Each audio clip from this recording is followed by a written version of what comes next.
ವೀಕ್ಷಕರೇ, ಬೋರ್ವೆಲ್ಗೆ ನೀರು ಎಲ್ಲಿಂದ ಬರುತ್ತೆ ಗೊತ್ತಾ? ಕೆಲವೆಡೆ 1000 ಅಡಿ ಬೋರ್ ಕೊರೆಸಿದರೂ ಕೂಡ ನೀರು ಬರೋದಿಲ್ಲ. ಆದರೆ ಕೆಲವು ಕಡೆ 30-40 ಅಡಿಗೆ ನೀರು ಸಿಗುತ್ತೆ. ಇದು ಹೇಗೆ ಸಾಧ್ಯ? ಅಂತರ್ಜಲದ ನೀರನ್ನ ಪತ್ತೆ ಹಚ್ಚುವುದು ಹೇಗೆ ಮತ್ತು ಭೂಮಿಯ ಒಳಗೆ ನೀರು ಎಲ್ಲಿ ಸಂಗ್ರಹವಾಗುತ್ತೆ ಅನ್ನೋದನ್ನ ಈ ವಿಡಿಯೋದಲ್ಲಿ ನೋಡೋಣ. ಎಲ್ಲೂ ಸ್ಕಿಪ್ ಮಾಡದೆ ಕೊನೆ ತನಕ ನೋಡಿ. ವಿಡಿಯೋ ಇಷ್ಟ ಆದ್ರೆ ಲೈಕ್ ಮಾಡೋದನ್ನ ಮರಿಬೇಡಿ. ನಮ್ಮೆಲ್ಲರಿಗೂ ವಾಟರ್ ಸೈಕಲ್ ನ ಬಗ್ಗೆ ಗೊತ್ತೇ ಇದೆ. ಅಂದ್ರೆ ಸಮುದ್ರಗಳಿಂದ ಆವಿಯಾದ ನೀರು ಮೋಡಗಳಾಗಿ ಬದಲಾಗಿ ಮತ್ತೆ ಅದೇ ಮಳೆ ರೂಪದಲ್ಲಿ ಬೀಳುತ್ತೆ. ಈ ನೀರು ಕೆರೆ ಮತ್ತು ನದಿಗಳನ್ನ ಸೇರಿ ಆ ನೀರು ಸಮುದ್ರವನ್ನ ಸೇರುತ್ತೆ. ಈ ಕ್ರಮದಲ್ಲಿ ಸ್ವಲ್ಪ ನೀರನ್ನ ಮರಗಳು ಸೆಳೆಯುತ್ತೆ, ಇನ್ನು ಸ್ವಲ್ಪ ನೀರು ಆವಿಯಾಗಿ ವಾತಾವರಣವನ್ನ ಸೇರುತ್ತೆ, ಇನ್ನು ಉಳಿದ ನೀರು ಭೂಮಿ ಕೆಳಗೆ ಹೋಗುತ್ತೆ. ಇದನ್ನೇ ನಾವು ಗ್ರೌಂಡ್ ವಾಟರ್ ಅಥವಾ ಅಂತರ್ಜಲ ಅಂತ ಕರಿತೀವಿ. ಈ ನೀರು ಭೂಮಿಯ ಮೇಲ್ಭಾಗದಿಂದ ಚಿಕ್ಕ ಚಿಕ್ಕ ರಂಧ್ರಗಳಿಂದ ಕೆಲವು ಅಡಿಗಳ ಕೆಳಗೆ ಹೋಗಿ ಆಕ್ವಿಫೈರ್ ಒಳಗೆ ಸೇರುತ್ತೆ. ಆಕ್ವಿಫೈರ್ ಅಂದ್ರೆ ಭೂಮಿಯೊಳಗೆ ಕಲ್ಲು ಬಂಡೆಗಳ ಮಧ್ಯೆ ಇರುವ ಖಾಲಿ ಜಾಗವನ್ನೇ ಆಕ್ವಿಫೈರ್ ಅಂತ ಕರೀತಾರೆ. ಈ ಆಕ್ವಿಫೈರ್ ಲೈಮ್ ಸ್ಟೋನ್ ಮತ್ತು ಸ್ಯಾಂಡ್ ಸ್ಟೋನ್ ಅಂತ ಕಲ್ಲುಗಳಿಂದ ಸಹಜ ಸಿದ್ಧವಾಗಿ ಸೃಷ್ಟಿಯಾಗಿರುತ್ತೆ. ಇದನ್ನ ಇನ್ನೂ ಸಿಂಪಲ್ ಆಗಿ ಹೇಳ್ಬೇಕು ಅಂದ್ರೆ ಇದು ಗ್ರೌಂಡ್ ವಾಟರ್ ಕ್ಯಾನಲ್ಸ್. ನೆಲದ ಮೇಲೆ ಇರುವ ಚಿಕ್ಕ ಚಿಕ್ಕ ರಂಧ್ರಗಳಿಂದ ಆಕ್ವಿಫೈರ್ ಒಳಗೆ ಹೋಗುತ್ತೆ. ಈ ಆಕ್ವಿಫೈರ್ ಕೆಲವು ಪ್ರದೇಶಗಳಲ್ಲಿ ನೆಲಕ್ಕೆ ಸ್ವಲ್ಪ ಅಡಿಗಳ ಕೆಳಗೆ ಇರುತ್ತೆ, ಇನ್ನು ಕೆಲವು ಪ್ರದೇಶಗಳಲ್ಲಿ ತುಂಬಾ ಆಳದಲ್ಲಿ ಇರುತ್ತೆ. ಅಂದ್ರೆ ಕೆಲವು ಮೀಟರ್ಸ್ ಗಳ ಒಳಗೆ ಇರುತ್ತೆ. ಇವು ಒಂದು ಪ್ರದೇಶದಲ್ಲಿ ಒಂದೊಂದು ರೀತಿಯಾಗಿ ಇರುತ್ತೆ.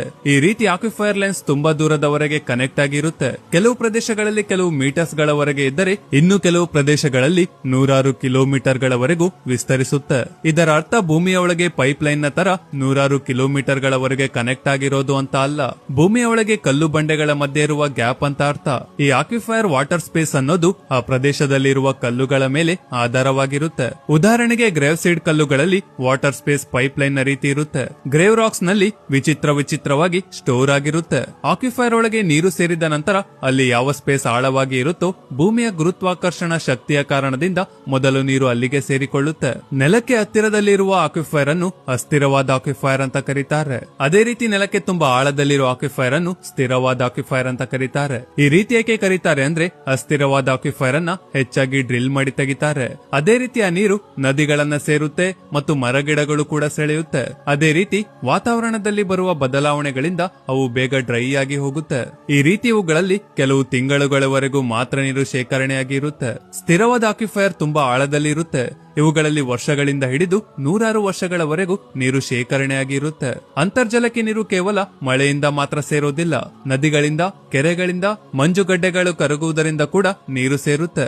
ಈ ರೀತಿ ಗ್ರೌಂಡ್ ವಾಟರ್ ಅನ್ನ ಡ್ರಿಲ್ ಮಾಡಿ ನೀರನ್ನ ನೆಲದ ಮೇಲೆ ತೆಗೆದುಕೊಂಡು ಬರಬಹುದು. ಹೆಚ್ಚಾಗಿ ಪ್ಲಾಸ್ಟಿಕ್ ಅನ್ನ ಎಸೆಯುವುದರಿಂದ, ಸೇಫ್ಟಿ ಟ್ಯಾಂಕ್ಸ್ ಗಳಿಂದ, ಅಂಡರ್ ಗ್ರೌಂಡ್ ಗ್ಯಾಸ್ ಲೀಕೇಜ್ ನಿಂದ ಗ್ರೌಂಡ್ ವಾಟರ್ ಕಲುಷಿತವಾಗುತ್ತಿದೆ.